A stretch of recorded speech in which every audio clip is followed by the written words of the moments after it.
My next guest is going to be taking on Peter Barrett coming up here at UFC Fight Night on August 8th. It is Steve Garcia joining me here on the program for the very first time. Steve, how's it going? I'm doing well, man. How are you doing? Thanks for having me on the show. No problem. Thank you for joining me. Good to talk to you. And I'm sure you're very happy to get a fight. There was a lot of uncertainty a few months ago with COVID-19 and everything like that. How relieved are you just to have a fight booked? Oh no, I'm actually pretty happy. It was a little bit sooner than expected, but we're getting ready right now, and let's get ready for a scrap on August 8th.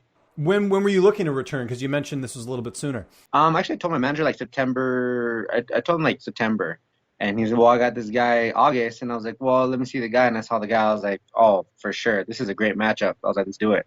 So, I had the gun, man. Yeah, no, absolutely. If you get an opportunity like this, got to capitalize on it. I'm assuming you wanted some more time off because I saw that you had a son back in May. Is that sort of the reason you wanted to take some more time off?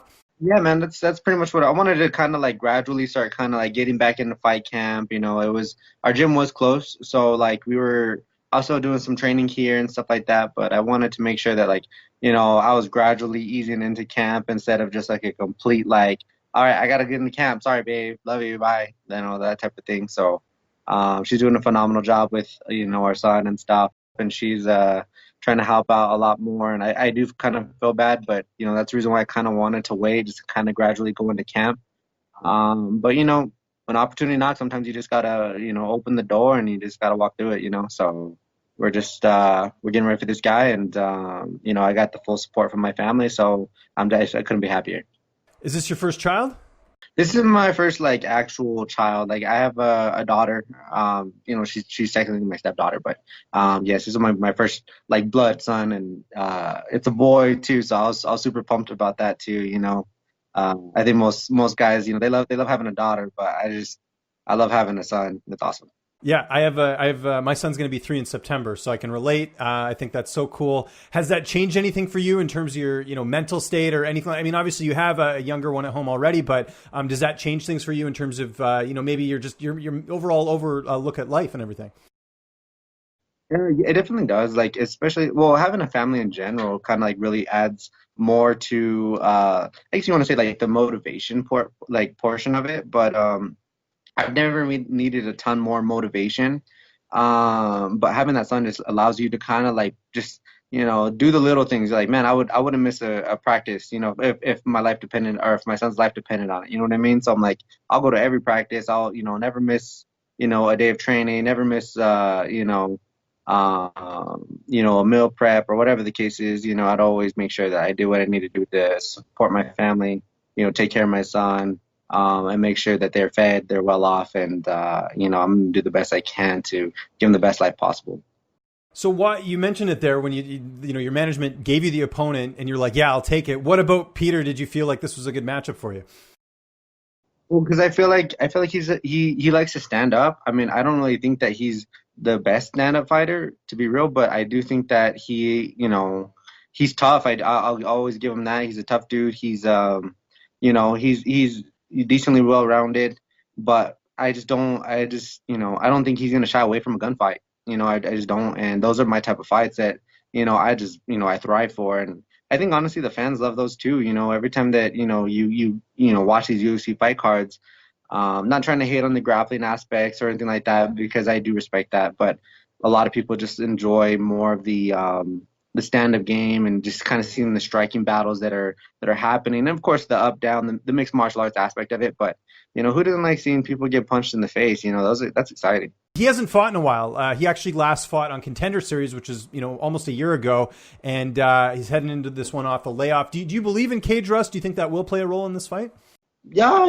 I mean, it just depends on like the person, really. Like, it's all a mental thing, you know what I mean? Like I like watching like Dominic Cruz, and he talks about not having cage rust and stuff, and I do think cage rust is a real thing. I just think it depends on like where you put your mind when it comes into the cage. Like if you can really let it affect you, of course you're gonna have like big cases of cage rust. But I just feel like if you just go into a fight, like I see Conor McGregor, he took a big layoff, and he looked really, really good against Cowboy Cerrone. You know what I mean? I think it's all a mindset. But I think, we all deal with it. So, it is a real thing.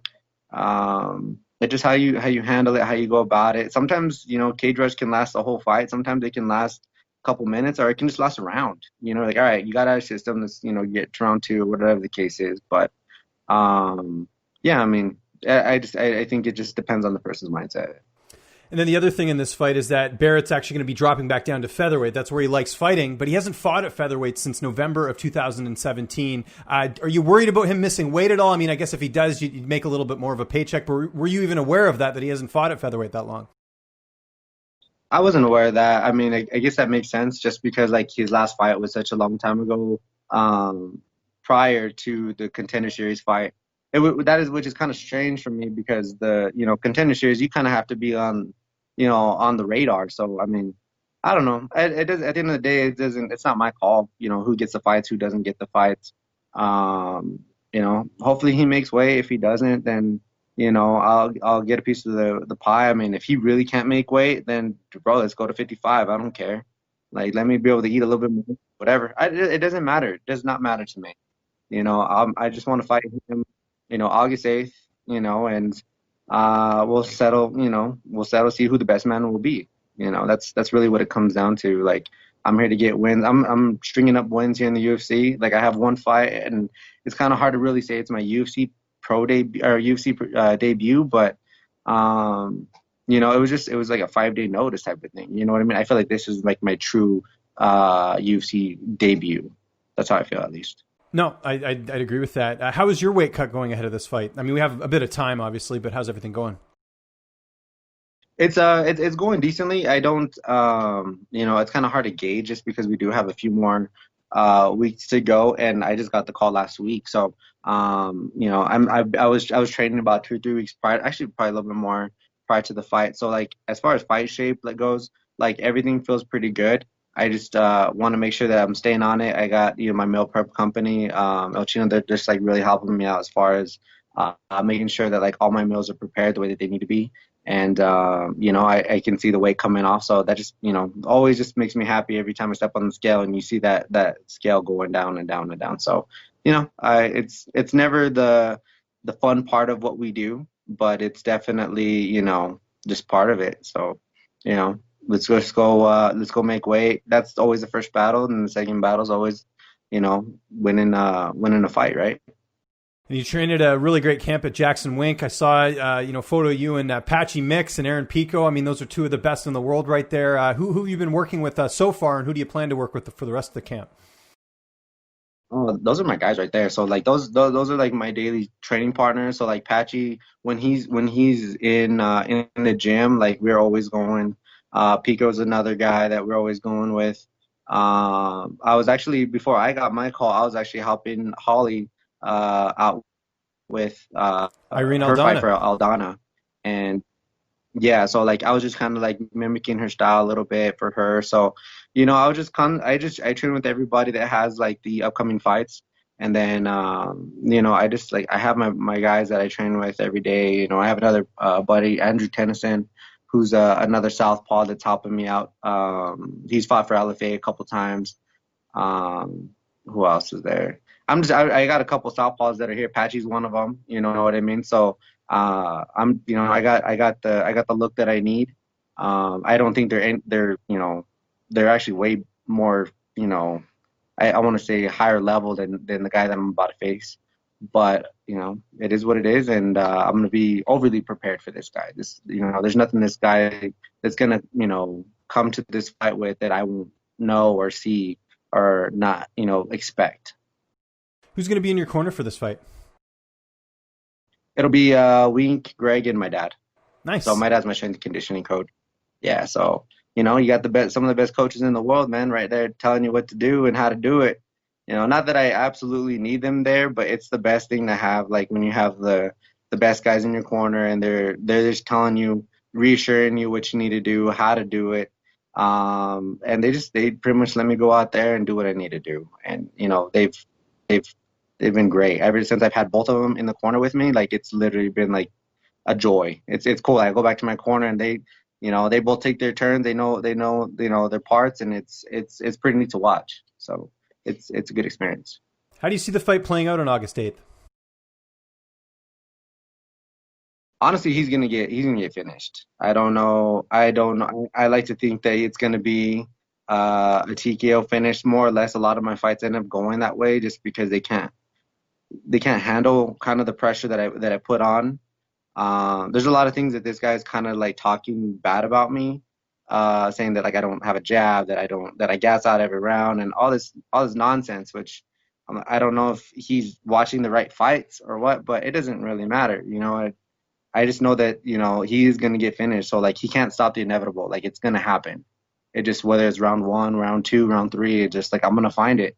And when it does, like I'm gonna let him know. I'm gonna let him know. It's just how it happens. And I'm not trying to seem overconfident, but I'm not gonna take anything away from my skill set. I believe in myself, and I'm very confident in what I'm able to do.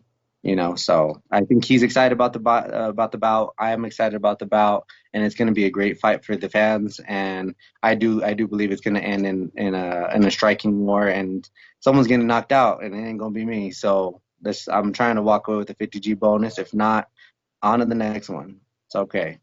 Hearing him say that, though, does that motivate you even more? Does that bother you? Like, would you even say this fight's personal from hearing some of the stuff he said?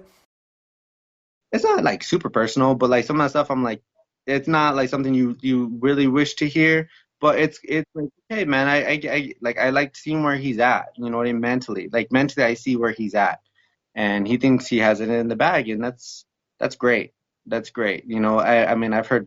I mean, this is ton like I don't know how many fights I've had already. You know what I mean? So I've experienced so many of these, and they all say the same thing, that they're gonna beat me, that they're gonna knock me out.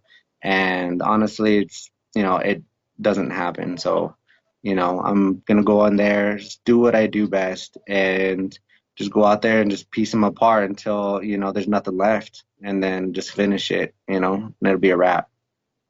I saw you celebrated your wedding anniversary a little while back, or you had your wedding anniversary a few like recently. Did you get up to anything? Because I'm sure that happened before you found out about the fight. Did we do anything? Did we do anything? Shoot. That's probably a no if you can't remember. But hey, I mean, it happens. Like, Well, it's funny because I just like went over there and I just like looked at my wife. She's like, "We went to Hemis, remember?" I was like, "Oh, okay, yeah, we went to Hemis." So like, uh, we went up to the mountains and stuff, and we just hung. So like, my dad and my family have like their trailers and stuff, and we have a big like area that we go to. That like it's like our property, and we just park our RVs there and stuff, and we'll play like cornhole and like washers, and we'll eat or whatever, and then we went and shot all our guns, which was like super fun. Like I love doing that. My brother's a police officer, so like he goes over there and he shows us different like tactics and drills and different things. So you kind of get like inside of what they do, and it's a fun time. So it was pretty cool. But that's what we did. It's kind of hard to do like what you would normally do during this like COVID period. It's just very weird, So and then I just had our baby. We can't take him out, and I have a daughter, and she's a special needs kid. So like we're kind of limited. So the mountains were our best option. So we went up there and we had a good time.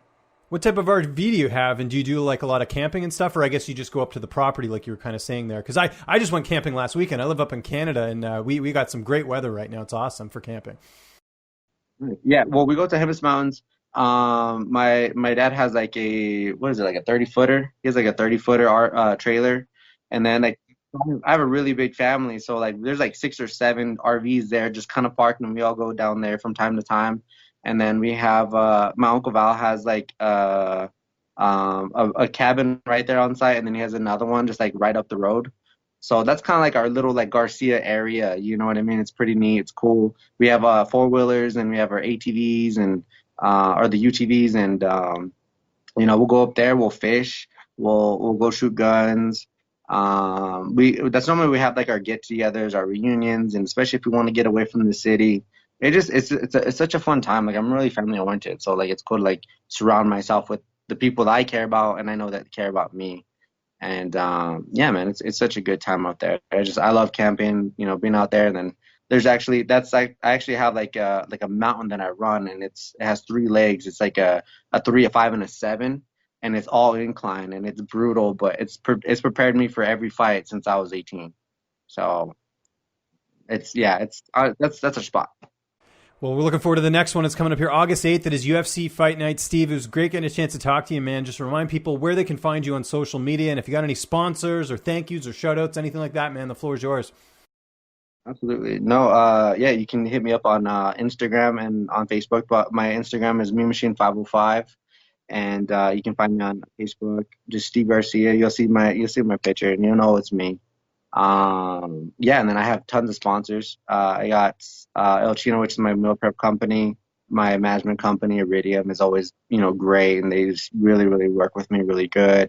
My dad, my family, my wife, my brother, everybody that really contributes. Lynch Sports Nutrition, SMI Facility Services, Brad, my SS, Chiropractic Care. And I always want to, praise God for, everything, the blessings that he's given me and the ability to come out here and put on a fight for you guys. And, I just can't wait. I just can't wait. So thank you for having me on the show too, brother. I appreciate you.